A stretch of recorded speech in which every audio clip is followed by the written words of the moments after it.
Hola,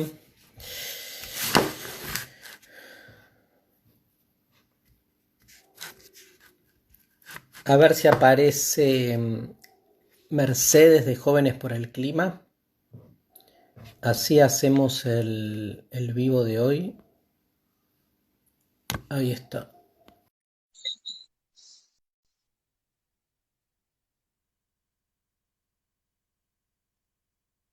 Sí, buenísimo. Excelente. ¿Me escuchás bien? Espera que no te veo. Sí, pero no te estoy viendo todavía, ¿eh? ¿El resto puede ver o no se me ve? Saludos de Puerto Iguazú, qué emoción. Bueno, no sé si se me estará viendo o escuchando. ¿La ven a Mercedes? A ver, ahí la gente que está escribiendo, ¿la ven a Mercedes? No. No Darío, se la ve, pero se charla. escucha. Bueno, si no podemos prescindir de mi imagen. Que No, bueno, no, si no vamos de puedo, nuevo. No, vamos de nuevo, trato, no, salgo y no. vuelvo a entrar. Eso, dale, que no nos agarre la ansiedad. Dale.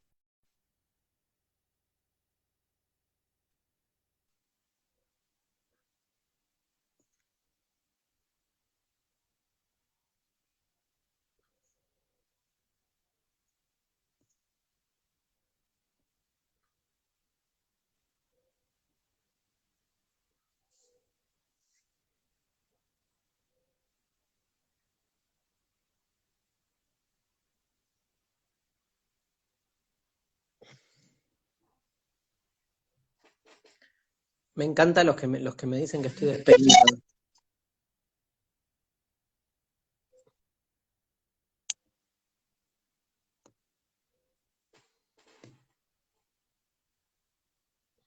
Hola, hola a todos los que saludan. Ahora, Ahora sí. ¿sí? ¿Se me escucha Sí, y se yo me te ve? veo, ¿vos? Sí, sí, Sí. yo te veo, perfecto. Bueno, Dale, perfecto. genial. Me Arrancamos. costó, pero se pudo. Bueno, antes que nada, gracias por aceptar hacer este video con nosotros y encontrarte para discutir. La verdad que para nosotros será muy importante porque creemos que este es un contexto que tiene un impacto filosófico muy fuerte y particularmente queríamos hacerlo con vos porque creo que una particularidad tuya es esta cuestión de acercar la filosofía al pueblo y que no sea algo exclusivo de la academia. Y creo que también es algo que tiene que ver mucho con la cuestión ambiental y cómo la ambiental muchas veces se ve como una lucha separada de otras luchas sociales, que también tiene que ver con el concepto que tenemos de naturaleza. Así que me interesaba por ahí escucharte un poco filosofar sobre la naturaleza. Mirá, digamos, obviamente es muchísimo lo que se puede decir. Primero ni hablar, bueno, vos estudiás filosofía y sabés que el nacimiento de la filosofía en Grecia tiene que ver con la pregunta por la naturaleza, ¿no? Y recordar que cuando se pregunta por la naturaleza siempre convergen como dos significados que son concomitantes. Uno es esa idea que tenemos nosotros de la naturaleza como sinónimo, digamos, de esa realidad material que nos rodea, y de la que increíblemente no nos sentimos parte, ¿no? O sea, se fue Mm. construyendo una representación de la naturaleza con el tiempo, donde el ser humano siempre se vio escindido de la misma. Te diría que hay como una gran pelea histórica del ser humano por diferenciarse de la naturaleza. Tanto en el pensamiento griego como en el bíblico se da esa separación. No te olvides que en la Biblia, digamos, Dios crea la naturaleza antes y después pone al ser humano y le da el poder de darle nombres a las cosas de la naturaleza, que es un poder casi similar al de dominarla. De hecho, hasta le dice, le da la naturaleza para que la domine, o sea, como un medio para él. Pero imagínate que en esa tradición bíblica ya se supone que la naturaleza es un reservorio de cosas que están a tu disposición y que en el pensamiento griego, que al revés, el ser humano siempre fue una parte de esa naturaleza, no se lo veía como algo separado, con el paso del tiempo y con un invento catastrófico que es la idea del alma, a partir de la metáfora del alma se empezó a suponer que lo que más nos hacía humanos era algo no humano, como un alma que provenía de otro lado. Entonces fue una especie de carrera desesperada por separarnos de la naturaleza. Y todo lo que la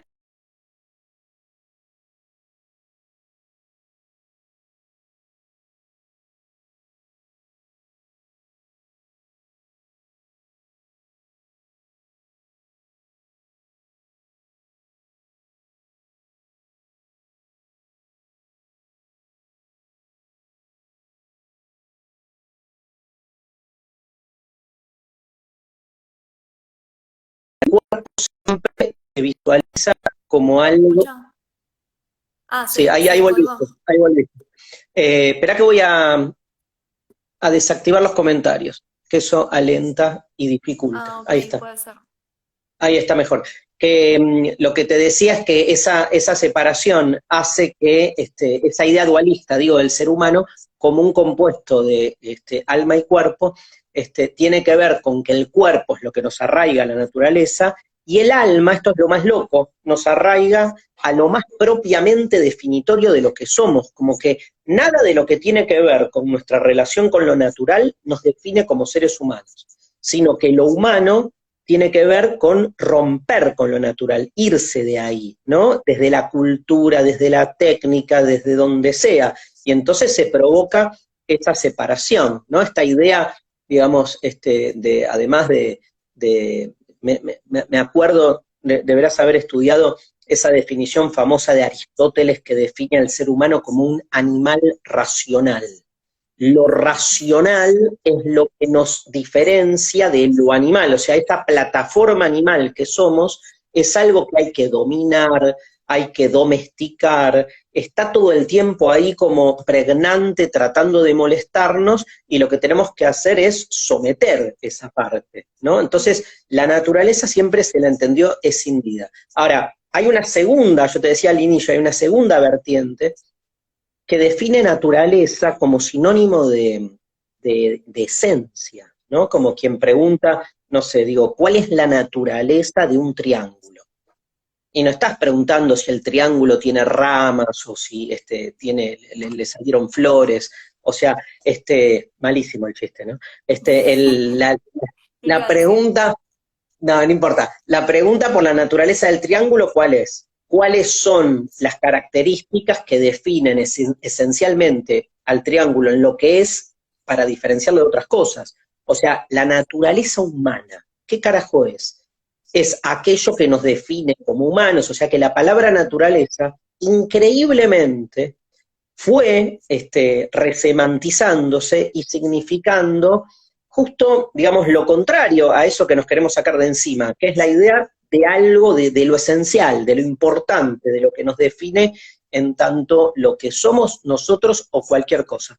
Entre esos dos polos estamos siempre en una relación bastante conflictiva con la naturaleza y desde esa cultura esa es la cultura que llega hasta nosotros. Mm. Sí, sí, creo que además de justamente esta distinción entre naturaleza y personas, como decía antes, pasa esto de que también se cinde la lucha como algo que tiene que ser separado de otras luchas sociales y algo que pasa mucho en las luchas en general y el ambientalismo no es la excepción, es que muchas veces pasa esto que se desarrolla como un cierto ambientalismo de patrullero, que por ahí se enfoca mucho en las acciones individuales y que no se enfoca tanto en la estructural y que de alguna manera se opone a la idea por ahí de un ambientalismo popular porque justamente tiene mucho que ver con una situación de privilegio. Y en este sentido me parece que esta cuestión de vigilancia y de estar atento o atenta a lo que hace el otro tiene mucho que ver con la situación, con esto, con lo que estamos viviendo y con esta cuestión de vigilar qué hace y qué deja de hacer él o la vecina. Sí, y con el ambientalismo cómo lo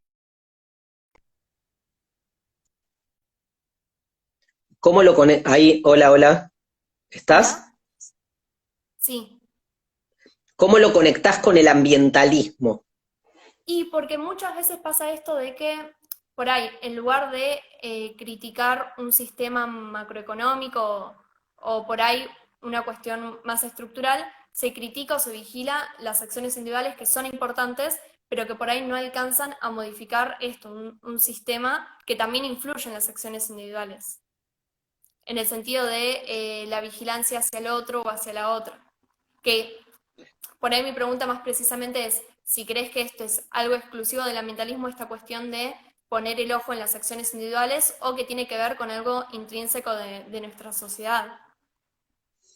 No, ya encarrilé un poco. A ver, yo creo como, pensando, yo creo realmente que el activismo ambientalista es uno de los movimientos que hoy despuntan, te diría, casi como una vanguardia en lo que es la reformulación del movimentismo político de acá hacia el futuro.